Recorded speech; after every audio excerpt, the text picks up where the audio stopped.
we got a couple of stray welding wires, some splatter data. The splatter just makes it stronger. I read that somewhere online. That splatter is like, reinforced fiberglass strands. Oh yeah, that's melted. All right, I'm just gonna leave you on there. What's going on, y'all? Welcome back to another riveting episode of Darius Beals, a Chinese 250cc dirt bike engine swapped 1983 Honda 200E, a big red. In this episode, we're going to try to figure out a shifter solution.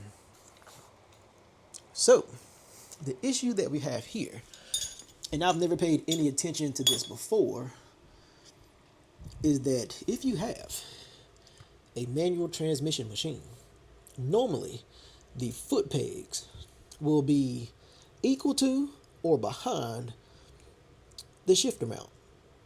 Well, as you can see, the foot pegs are in front of where the shifter shaft is. So what that does is that creates a very short shifter placement, and unless you are a 4-year-old little boy, it's not enough room here. I got man feet, size 13. So originally, this shifter went like this. I cut this part off because, like my man foot, it was going to interfere with the fender. I'm glad I didn't throw it away, because now I'm going to take this shifter, I'm going to cut this part off, take the part that I cut off here, put somewhere on the extended part, and then hopefully we will have a shifter that it may be ugly as your mama's firstborn child, but it's going to work. And that's what I'm looking for here. Something ugly that works. And if you're the firstborn child that's ugly, and you don't want to admit you're ugly, and you work, then it's probably your mama. So, let's get to cutting.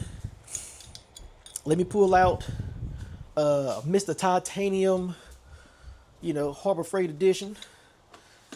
And let's get to cutting, do some tack wheels, do some fitment, try not to light my garage on fire or my socks. And let's see how this is going to work.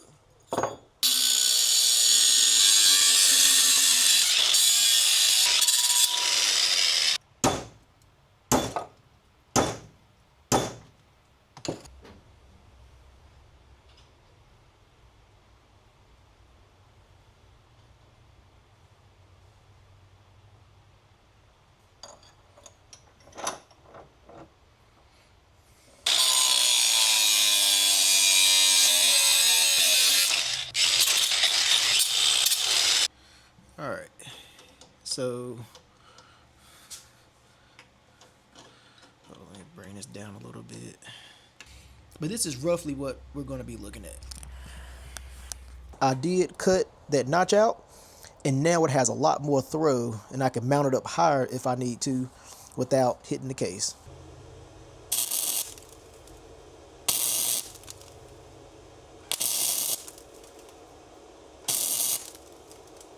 I would be like, oh, I'm scared to warp it, but I mean, let's be for real here. Let's be for real.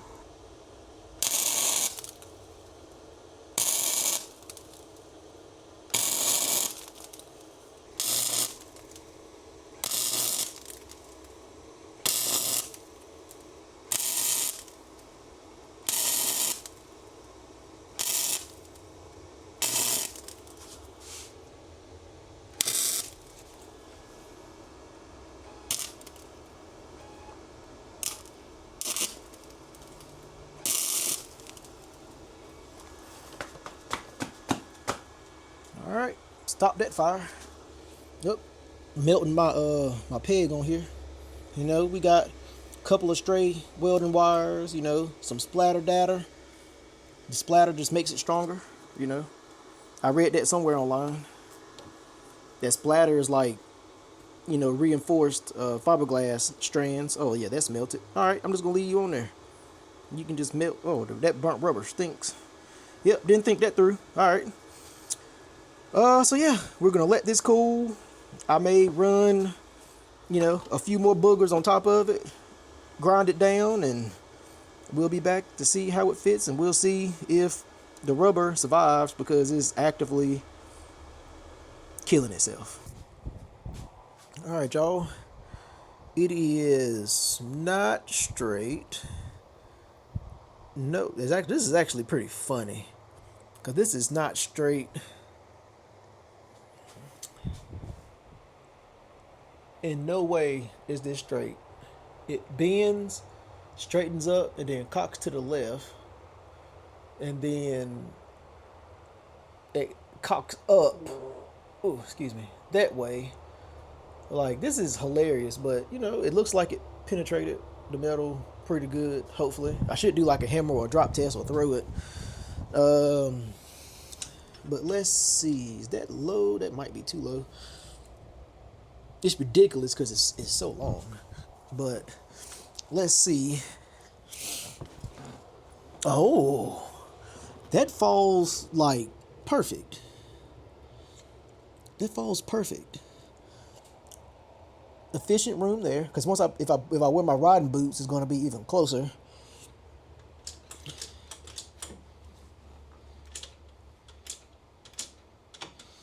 That actually works good.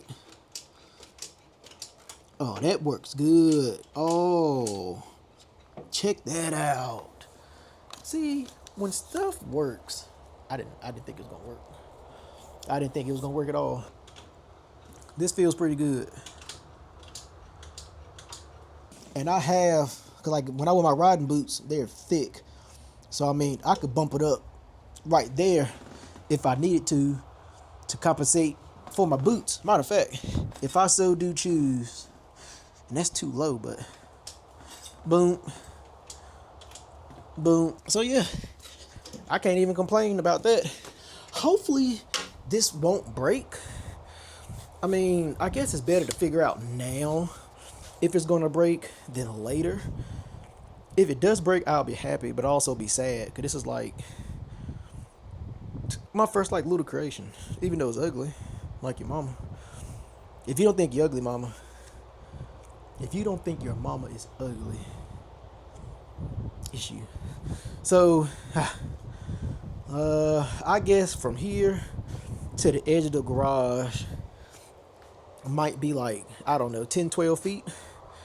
So, I figure if it can survive like 4 throws, then it can survive some foot shifting, and I might go back up. If it survives, I'll go back over a couple more times. But yeah, let's see if it survives 4 throws, and hopefully it doesn't break. I'll be kind of sad. So count down with me. 1, 2, 3. All right. So that's 1. It's like playing horseshoes. 2. Put a little dent in my concrete.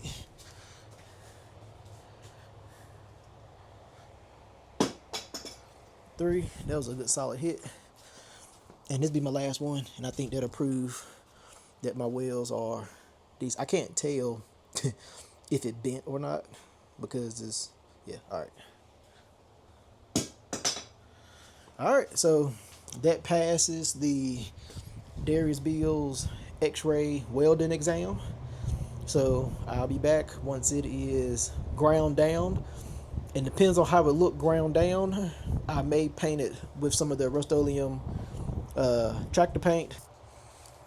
Yo, like, for real, they don't look that bad. For something that I just did in my garage in like 30 minutes, 45 minutes, I don't think that's all that bad. It looked like it penetrated pretty good. So hopefully we won't have any issues with this breaking.